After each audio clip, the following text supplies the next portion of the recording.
Hello, everybody, and welcome to Wi-Fi Now TV in association with RCR Wireless News. My name is Klaus Hetting, and on today's show, we're speaking to Sami Susiaho of The Cloud. He's going to talk to us about carrier-grade Wi-Fi. What is it, and how do we get more of it?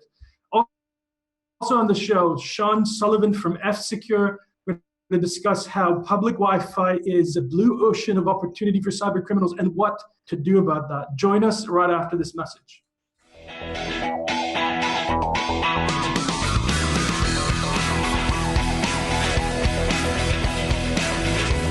Telecom Careers, the #1 global telecom and wireless job board, telecomcareers.com. Hello, everybody, and welcome back. And we have a great show for you today with two super good guests. Sami Susiaho of The Cloud. Carrier-grade Wi-Fi is a super hot topic. We need to know more about it, how to improve the quality of Wi-Fi networks out there. And Sami's been working for a long time on this, specifically on the cloud network in the UK. And we're going to ask him about that in just a second. Also, in our ongoing segment about Wi-Fi security, we've got FSecure's Sullivan here, and he's going to tell us about all of that in a second. Now, before we carry on with the interviews, I want to do my usual self-promoting plug. Don't forget that Wi-Fi Now, the conference, is coming up this November 17th to 19th in Amsterdam. And I know there's all sorts of other conferences going on, including one in San Jose. Don't go to that. You get to meet all the people doing the actual Wi-Fi work in Europe, in Amsterdam. So make sure you go to Wi-Fi Now events.com/Europe and register, check out our great program and register for that. And I'm really looking forward to seeing you all there. Also, the quiz, Wi-Fi Now, the quiz, we've just relaunched it today. Go to our Twitter handle at Wi-Fi Now Events on Twitter and check it out. It's a fun 21, 22 questions that you have to answer, and you've got 90 seconds to do it. It's quite hard, and you got one shot at it. So have some fun with that, and you can win fabulous prizes, including a free pass, a gold pass to Wi-Fi Now, the conference in Amsterdam. So make sure you do that. All right, with that, I'd like to introduce our first guest on the show today. His name is Sami Susiaho. I've known him for a couple of years. I think we always had great conversations about Wi-Fi and the state of Wi-Fi. And Sami, it's great to have you on the show. Hi, Klaus. Thanks for having me. It's great to be here. I think you have a good show going. All right, thanks very much. Sami, just before we start the carrier-grade Wi-Fi discussion, before we open that up, can you tell us a bit about what Sky and the cloud is doing, generally speaking, in the Wi-Fi space? Well, sure. Cloud is wholly owned by Sky UK. We operate something like 24,000 hotspots today in the UK, and almost the same again in the rest of Europe. What we try to do is make the best Wi-Fi possible. So developing it over and above the standards for you, if you will. And we also pay some attention to what the standards are doing, participate in the work groups, and keep a close eye on what's happening. But effectively, what we try to do is just drive a couple of years ahead of the curve, if you will, just to make sure that the content that Sky owns, which is crucial for broadcaster, is available for the users when they are out and about. So essentially, the cloud is an extension of the access network in a sense of BSkyB, of course, the cable TV provider in the UK. Can you, as I understand it, can you say something about the size of your network? I think you've got a few thousand Wi-Fi hotspots out there. Is that correct? 22,000 hotspots and maybe some 40,000 access points in the UK. In the UK and internationally, the brand is also known, right? I've come across it even here in Denmark. Yes, we have presence in 7 European countries. Don't ask me what they are. I'm quite sure that it changes every now and then. And last I checked, Germany was the biggest. Where we are a really well-known brand in the 4- and 5-star hotel business, for example. Right. Okay, so let's talk a little bit about carrier grade. because this has been an issue that has been hot, I think, for a couple of years. And when we talk about carrier grade, we're not only talking about carrier Wi-Fi. We're talking about, shall we say, a level of quality that's achievable, right? Can you give us your definition of what that is? Well, that's a good question. About 2 years ago, I think I challenged a couple of conferences where people were using the term all the time to define what it is. And of course they couldn't, because there was no definition. Nowadays, we are almost there. Wi-Fi Alliance is defining carrier grade Wi-Fi certification path. WBA has written a white paper about what it is in their opinion. And it seems that everyone still has an opinion, but in a nutshell, in my opinion, it's Wi-Fi that's good enough for carriers to offload into without worrying about it. So without just throwing the bytes into a black hole, but actually using Wi-Fi as an extension to the cellular network. So good user experience, authentication in a secure and rather seamless way, and diligent maintenance, if you will. So it's no longer just an offload sync, if you will, but actually a network that provides the users the quality that they expect without having to think about which network they are connecting to. Is it Wi-Fi or is it cellular? Users shouldn't care. It should be transparent. So in your view, also in your view, drawing on the experience that you have from your everyday work at the cloud, what are the challenges in providing carrier grade, regardless of the definition of it? Because I assume you're striving towards a top quality, of course, in your network, right? Well, it is a license-free spectrum, so that's always the first thing to worry about, how to cope with the interference. But to be honest, that's not the biggest challenge. It's just the diligent development of technology, diligent radio planning, deploying the network in a professional manner. Once you got all of those sorted out, and you build a scalable core so that when the users come, you can actually serve them even during peak. We peak in, well, I can't really tell you, but let's say it's quite a substantial amount of users, even on a cellular network level. So Sami, you're also actually saying that the interference issues, because of the shared unlicensed band and so forth, is not actually as big a problem as possibly many people assume that it is. Well, most Wi-Fi operators have deployed a single band access point network. So they didn't invest in the dual band back in the day when 3-4 years ago when we started deploying it. This was before the smartphones even supported it. Because I knew that they will come, I convinced the business to deploy a dual band network and await for the phones to come, for the smartphones, the tablets, to start to utilize it. And nowadays, more than 60% of our traffic is on 5 gigahertz. And there's a bit more space there, not abundantly so.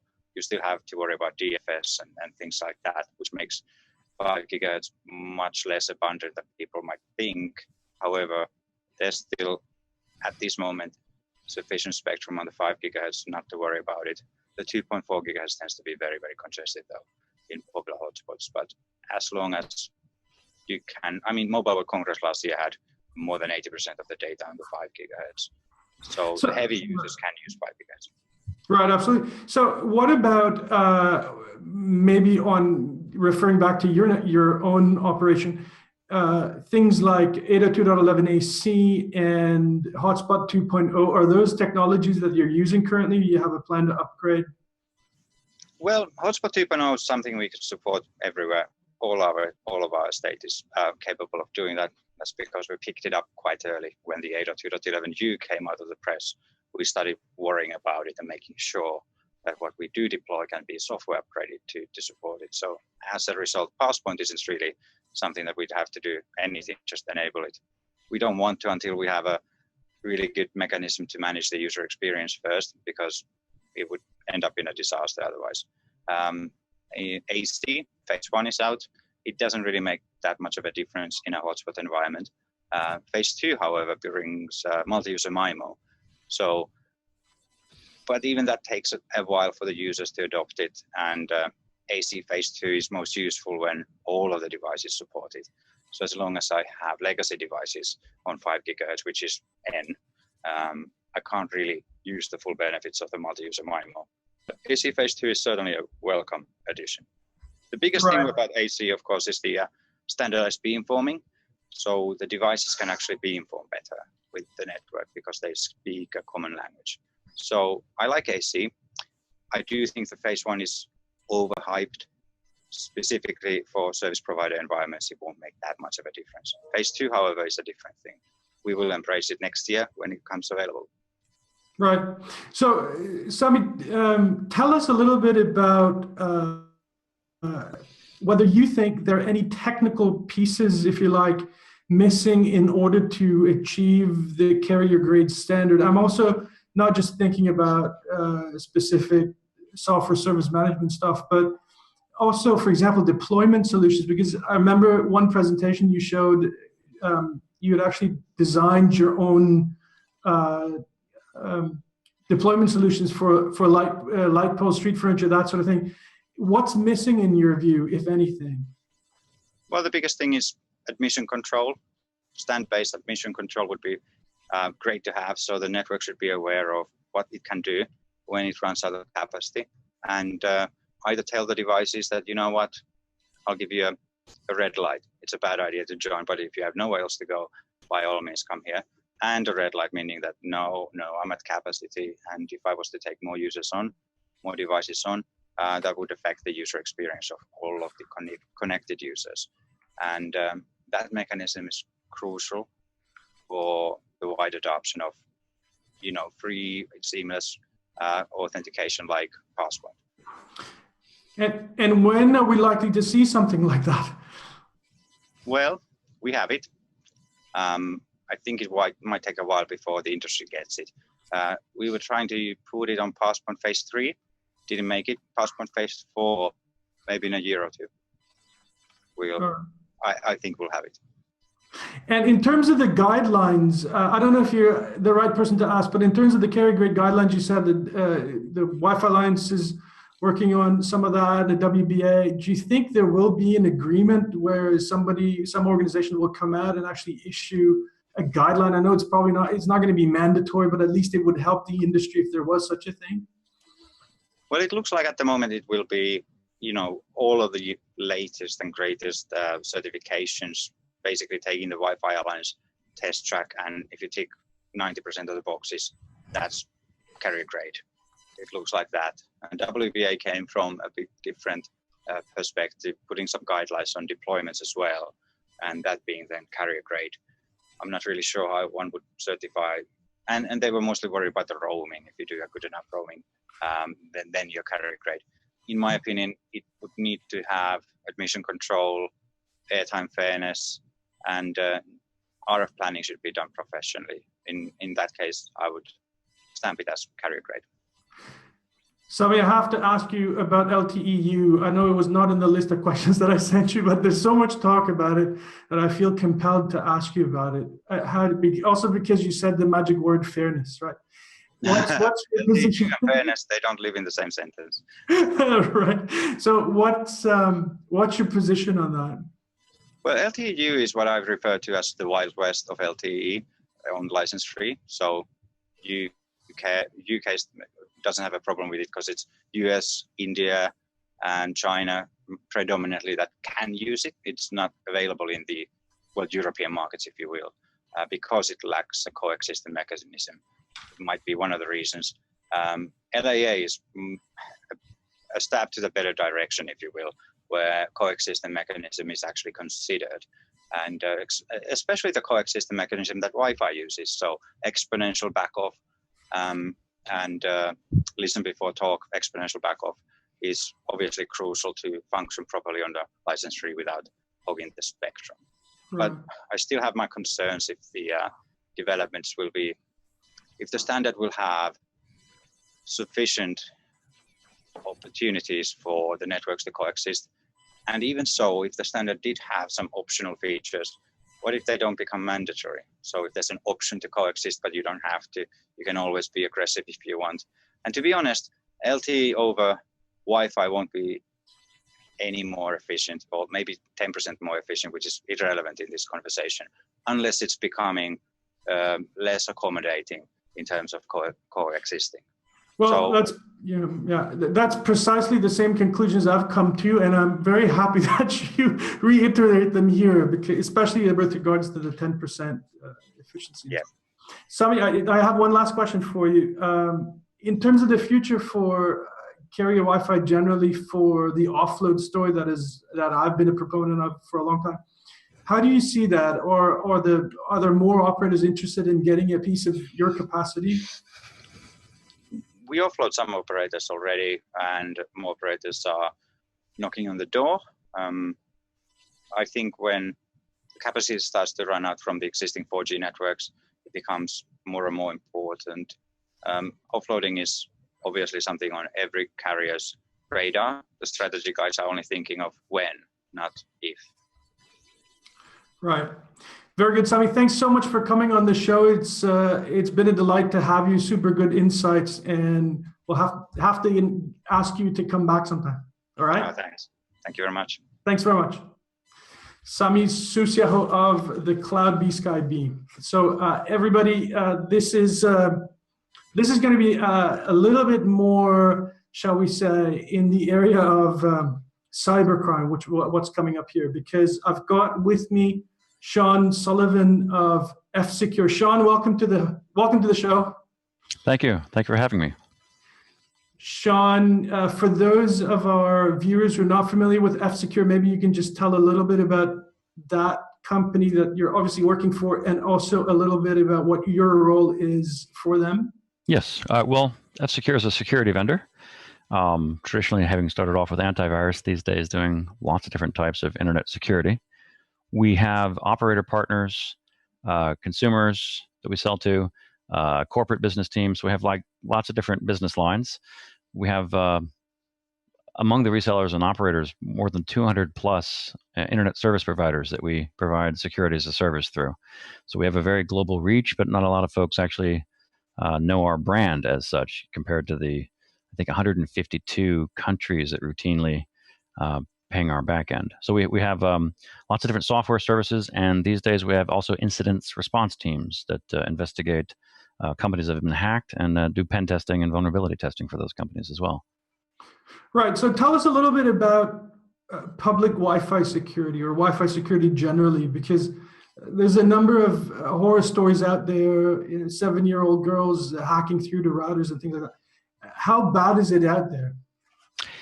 Well, people is probably the start of the problem, who set bad Wi-Fi passwords on their, or bad router passwords, so that anybody can jump on Wi-Fi hotspots. So the people, and then the devices are too eager to jump on any available hotspot that they can find. So the Wi-Fi is great. You know, I use it all the time. I used it yesterday when I was visiting Stockholm. Someone set up a 4G router, Wi-Fi. I mean, you can't live without Wi-Fi. The problem is like Wi-Fi that's badly configured by people. And it's lots of opportunity when you find something that's not well configured, or is poorly protected by a password, or is just a big wide open space, and you then have to share that with other people. Because you're on a network after all, and every other device on that network can see your device. And if your device has ports open, it's vulnerable. Right. So can you give us some examples? Because I know you're researching into this, and obviously you follow this all the time. Can you give us some examples of cases where criminals have hacked into something? Well, criminal cases, I know of some, but I'm not going to disclose those because of confidentiality. We've done some research of cases, and it's not easy to actually report on the others that we haven't had direct dealings with, because it's a local proximity type of attack. It goes underreported. But in the types of things that we're concerned about, we did an experiment in London where we set up our own hotspot with a pen tester in 2014, in the spring of 2014. And in the time that we set up that hotspot, just advertising it as free Wi-Fi, hundreds of devices connected with it, interacted with it, and many devices connected to it and actively used it. And one of those accounts in the Westminster area actually sent email, and it was a POP3 account, so that the email and the password for his email account, the person's email account, went through in plain text. clearly readable to us. So it's not necessarily just what's on Wi-Fi, but what people are sending through Wi-Fi. That's the problem. Wi-Fi is great if the traffic you're sending over it is encrypted. But Wi-Fi, it just moves traffic. The traffic that you move over it, you're the one responsible for encrypting it. And that's where there's lots of opportunity to grab stuff that criminals can use. Right. So what are the methods that people would use, to get a hold of other people's data? I mean, it obviously malware is one way. There's various other ways. Well, you can set up your own rogue hotspot that imitates the known hotspot names that the consumers might know. They'll jump on your hotspot, and then you pass the traffic along to the legitimate provider. So you're then the doppelganger. And if anything's moving through you on your way to delivering it to the carrier or to the cafe's Wi-Fi, if it's not encrypted, there are opportunities there where they can crack in. So you don't really need a whole lot of equipment. There is a well-known pen testing tool called a Pineapple that's out there. It's a Wi-Fi Pineapple, available for $150, I think, and another few. I think it's another 50 or something for like a battery pack, so you can go on all day long. Radio tool. There's also like just ordinary network admin tools that people themselves can use to test. On an iOS device, you can go to the App Store and find a very useful network admin tool called Fing, F-I-N-G. And any Wi-Fi network that I join, I tend to like to scan to see who else is there with me. On the Norwegian Air flight that I took yesterday, there were 28 devices connected to the in-flight Wi-Fi, and I think all but 2 of them were Apple devices. So, it's just enlightening to just, as a consumer, just test to see that the network that you're on, how open is it? How many other people's devices can you see connected? And I have done port scans on my colleagues when we're in a network and we know each other's MAC addresses, IP addresses, and we start pinging away to see what can we find. So we're at a conference, we're on the conference Wi-Fi, and we'll then be scanning each other, to testing our product and seeing just how much we can find out about each other. It's not difficult at all if you're in a big pool of people to like start pinging away at them. So how common are these things? I'm talking about the case where somebody sets up a fake Wi-Fi hotspot. I mean, how often does that happen? That goes underreported. I don't think it's epidemic, but it happens. I would imagine if it happens, part of the thing is like if it happens as much as ATM skimmers, it probably happens quite a lot. There are other. I think it's more like kids these days that are trying to find some stuff that might be useful to them. It's not organized crime that's really doing this on scale at the moment, right? It's kids that are doing this because they're opportunistic.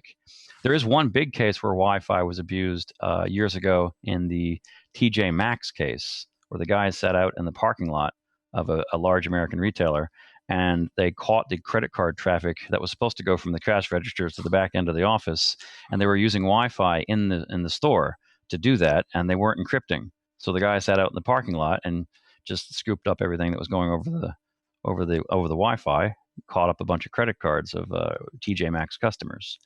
So there are gangs that have gone after businesses that haven't implemented their Wi-Fi very well for their own in-store purposes. So you can go through and find lots of different cases where Google Street View even has like scooped up data that was being broadcast indiscriminately because people didn't put a password on their Wi-Fi. There are cases, I think, of small guys grabbing stuff. Fortunately, we're not dealing with a situation where there's a big organized effort by a particular crime gang scooping up data, but that's not going to matter to you if one guy that's just screwing around decides to scoop up stuff and it's your data. Right. But okay, but if the Wi-Fi is encrypted according to Hotspot 2.0 standards and so on, then you're okay. The problem is that not many people do that, right? Well, it's encrypted except for everybody else that's in there with you, right? So, I mean, there are things. There's the Wi-Fi standards are getting better all the time. But for instance, on our example, our experiment when we were in London in Westminster, we were outside the Queen Elizabeth Conference Center, I believe it was.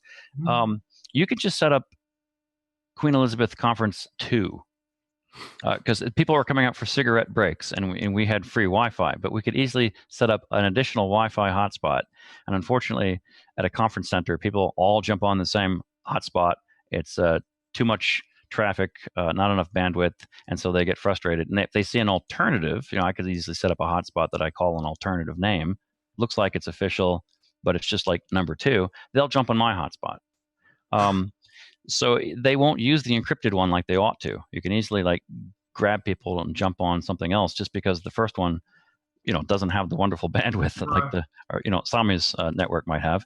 There's tons of crappy Wi-Fi spots out there, so that you can easily get people to jump onto yours. Right. So if it's encrypted, then you have like hotels and cafes. You might have a password to get onto the Wi-Fi, but once you're in a network, and Right. is there configuration inside of that then keeping you away from other devices being able to? So yeah, an outsider not in the network, but a password is a speed bump.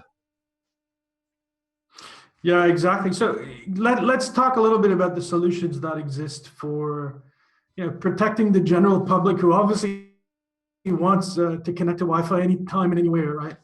Absolutely. What are the solutions? Yeah. Well, so first thing, you want HTTPS whenever you can get it for all the stuff that you're using. POP3 email over like Wi-Fi that you don't know with your password being passed. I mean, that's too old of a protocol, right? Use some webmail that's got HTTPS. Secondarily, a VPN. I've got a product I can suggest, FSecure Freedom. So that's easy to get on any device you want: Windows, Mac, Android, iOS. It's less than the cost of a cup of coffee per month these days for our Wi-Fi service. And I say that as a paying customer of our product, because I like to give my team customer feedback, not just colleague feedback. And it's a product that I'd pay for. Well, I'm going to renew my subscription again.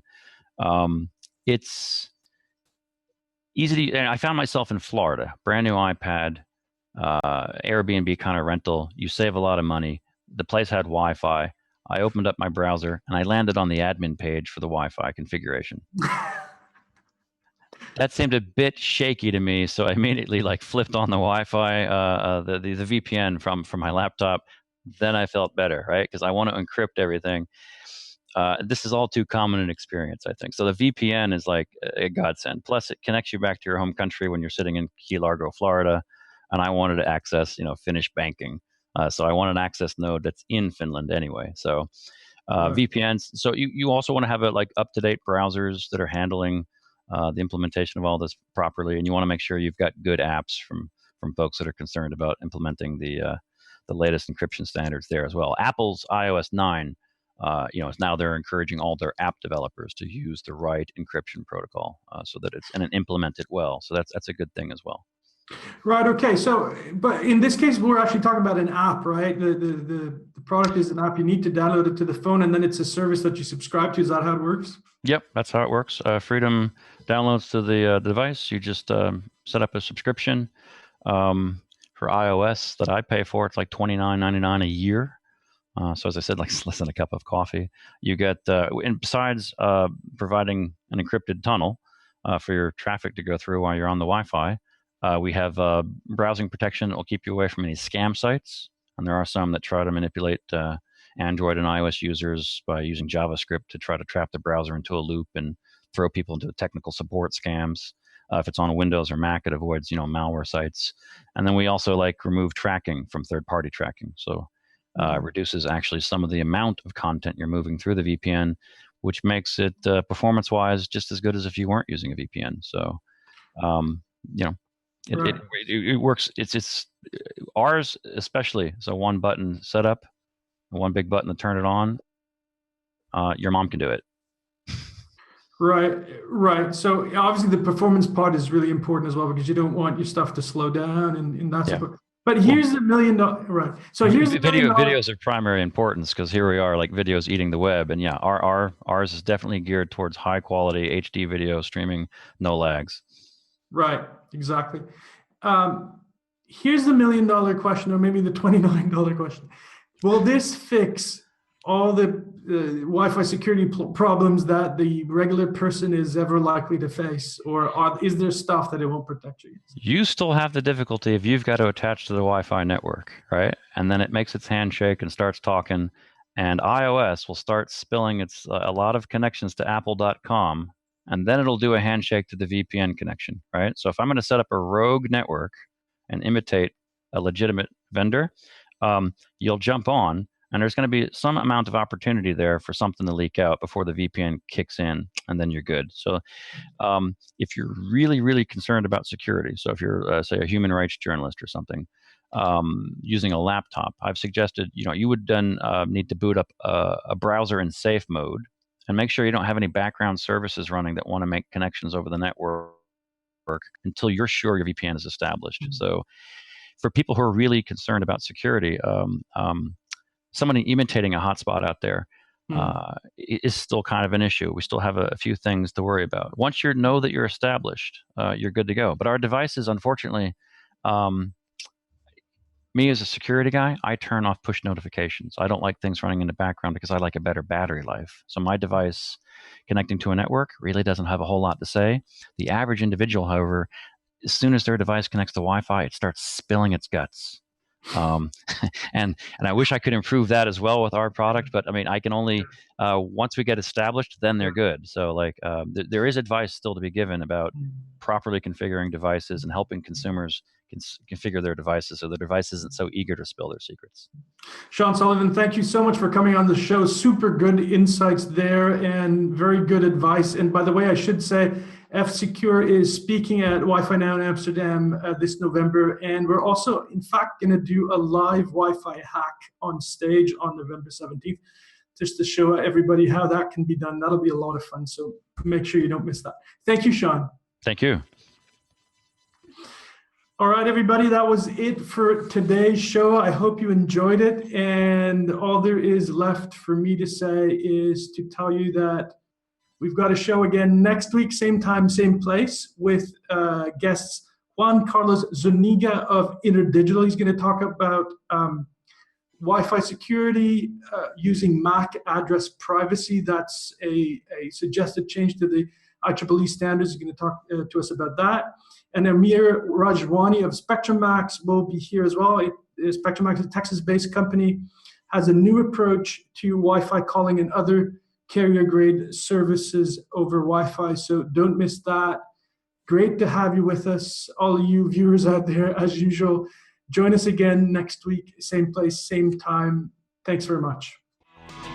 Wi-Fi Now is a production of RCR TV News. To suggest a show topic or to learn more about Wi-Fi Now events, you can reach Klaus Hedding at klaus@heddingconsulting.com. To find out more about Wi-Fi Now and all things wireless, visit rcrwireless.com.